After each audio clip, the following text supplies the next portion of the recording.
Hey, what's up guys? What's up mga kaaro? 525 ACX guys by Vogue. Sarap talaga nito. Apakagaan guys.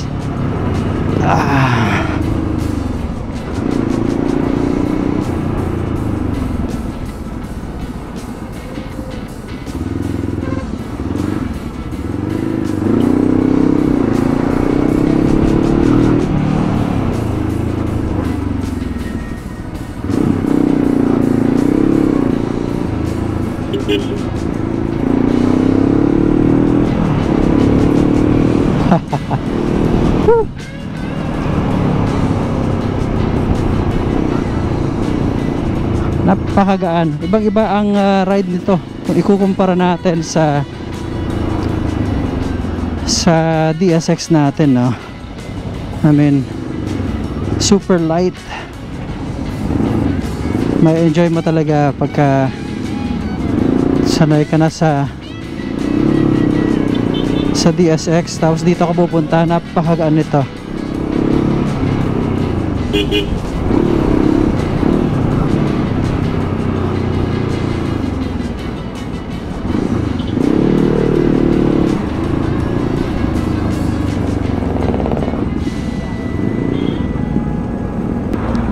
So 525 DSX guys, it's a 494cc.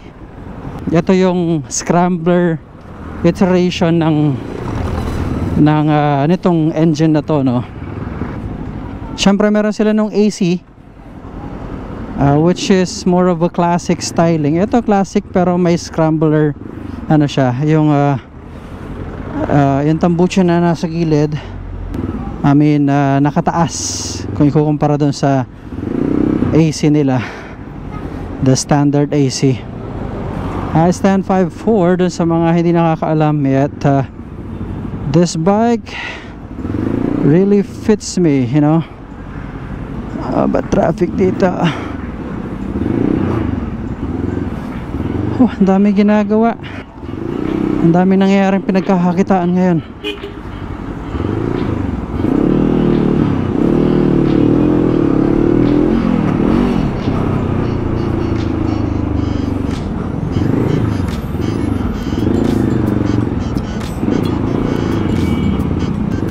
Wala madaanan, grabe.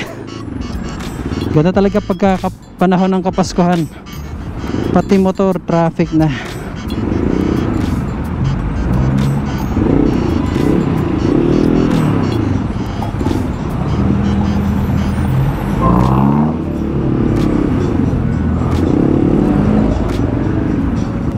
Mukhang matipid siya guys, ha? I remember 4 bars ito. Ginamit ko na siya ng 2 araw, hindi pa nagagas. Mukhang napakatipid nitong motor na to, ha. Wala na mapuntahan ng mga motor.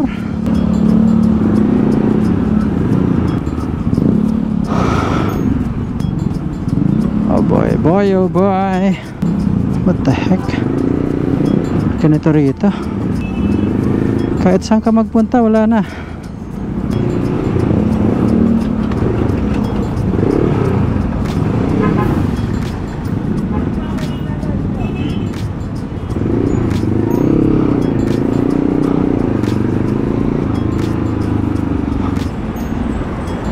Grabe.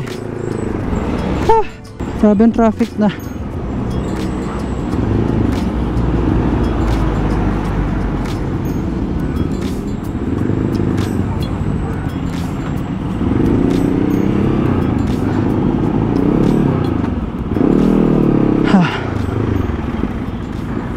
Okay, hindi ko tuloy ma-enjoy yung yung motor. Wala na halos mapuntahan. Yet ano na to, itong motor na to, hindi na to masyadong malaki.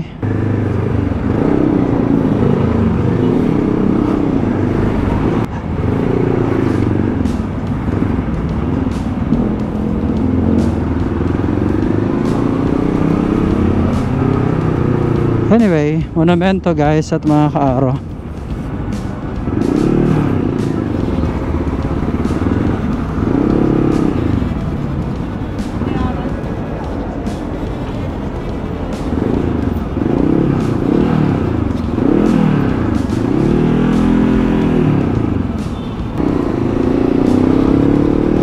Let's go. Grabe, ang hirap magkotse ngayon. Actually kahapon kahit linggo sobrang traffic din. The entire month ganito na tayo. Mas masarap magmotor sa mga ganitong pagkakataon. So balik dito sa motor na to, no? Sabi ko doon sa nakaraang vlog ko, I kinda regret na hindi ko to ginamit ng mas maaga. Ang smooth pala ng motor na to, napakasarap gamitin. Look at that.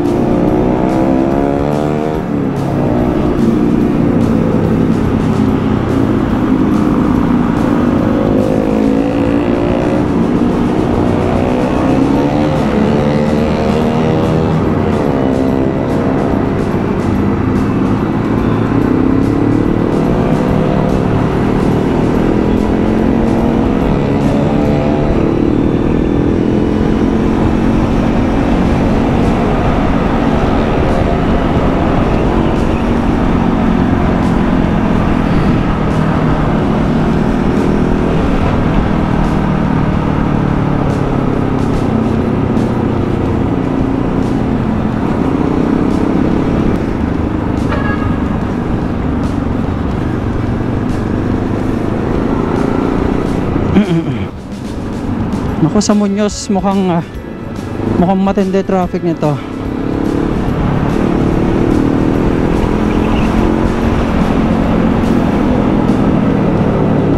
Ano lang tayo, malapit lang sa may Vertis lang tayo papunta.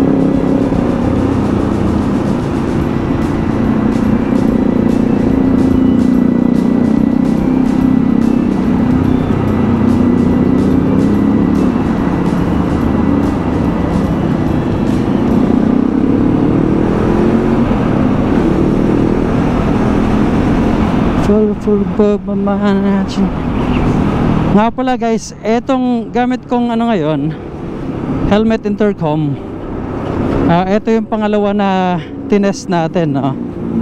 I mean, in-unbox natin na nakaraan. And so far I'm liking it.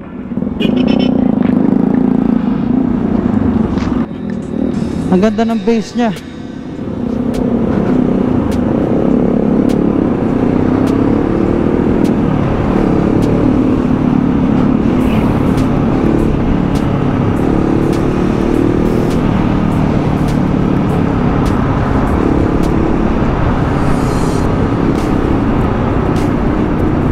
Oh boy.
Oh boy.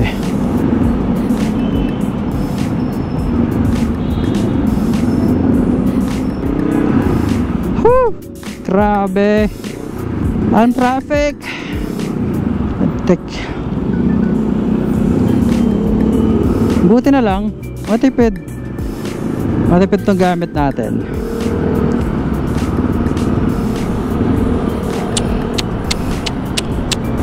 Chan, chan, chan, chan, chan. At maganda yung tunog ng intercom natin. Mabass guys.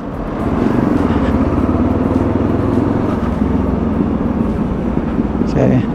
Now, isang maganda rito, meron siyang voice prompt.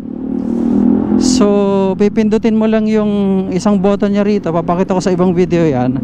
Tapos, pwede mo siyang sabihan, tawagan si ganyan, call, and then just say the name. Tatawagan niya. Ang galing. Ang galing. Tignan natin kung pwede to. May potential eh. Natutuwa ako.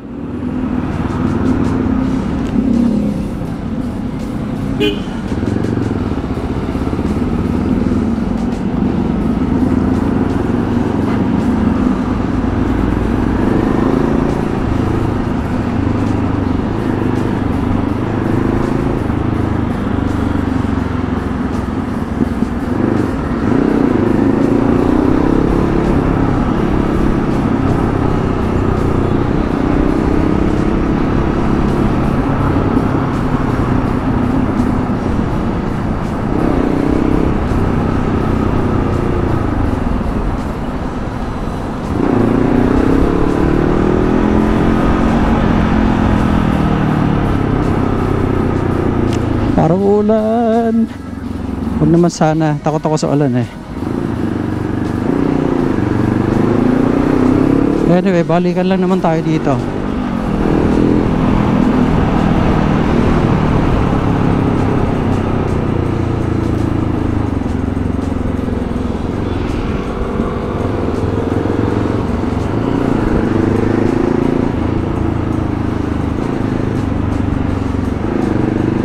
No diggity. Not the way you work it. No diggity.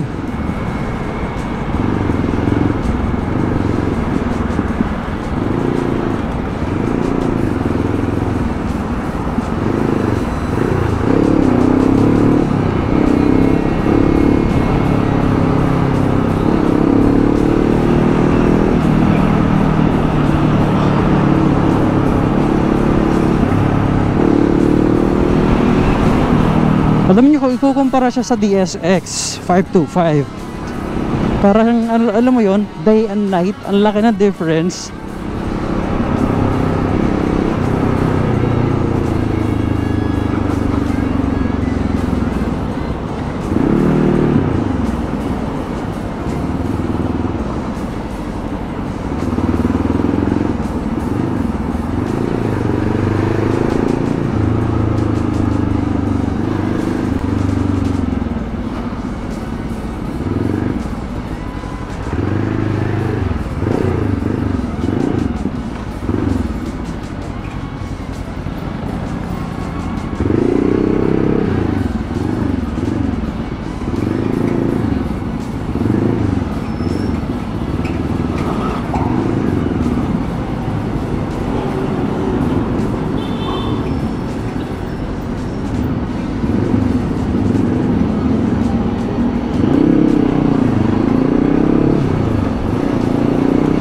Parang uulan.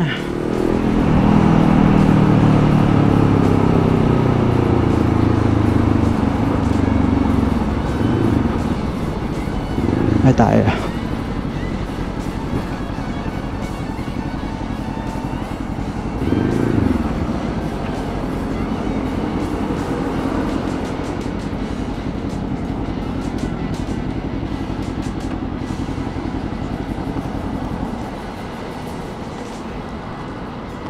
Now, try natin pang tawag yung nagde-deliver ng, let's see. Hello. Hello. Sila to, yung sa east. Okay. O sige, nasa tapat lang ako na Sola mismo sa labas. Okay, sige. Nakamotor din ako pare ha. So, konting presentation lang dito sa motor na to. Ganda, diba? Scrambler. AC525X. AC525X. It has the same engine nung motor natin, which is the DSX. Same tires, 19 and 17 sa likod. Syempre equipped with ABS, TCS, and then may tire pressure monitoring na rin. So kita natin dito. Okay, so ganyan, entry. And okay. Na pagkagabi nag-iiba to. Yan, pagka tinakpan natin to, yan, ganyan itsura. Kasi halimbawa pagkagabi, pag madilim, nagbabago to para hindi masyadong maliwanag. There. Tapos you can see, nababago to. Okay. And then recall this. So fuel, temperature, dito yung tire pressure, pagka naka-on yung engine, tsaka makikita yan. Really nice. One thing I like about it is eto, maganda, madikit. Okay, tires, really nice for it. Yan, bagay na bagay yung tires sa kanya. Hantulin, hantulin. I think pagka ito gamit ko, baka takbuhan ko yung baka iwanan ko yung DSX ko. At ang gwapo pa. Look at that. Tapos ito yung sinasabi ko, scrambler. So ganito yung tambucho nya. This is not a review, no? But so far I'm liking this bike. Kung gusto nyo mag-inquire, kontakin nyo lang si Vogue. Enjoy ko lang muna to. Ang ganda. Ito siguro kung ako bibili nito, papalitan ko to. I kinda like something that's bigger, more of a classic. Tumatawag yata yung di-deliver.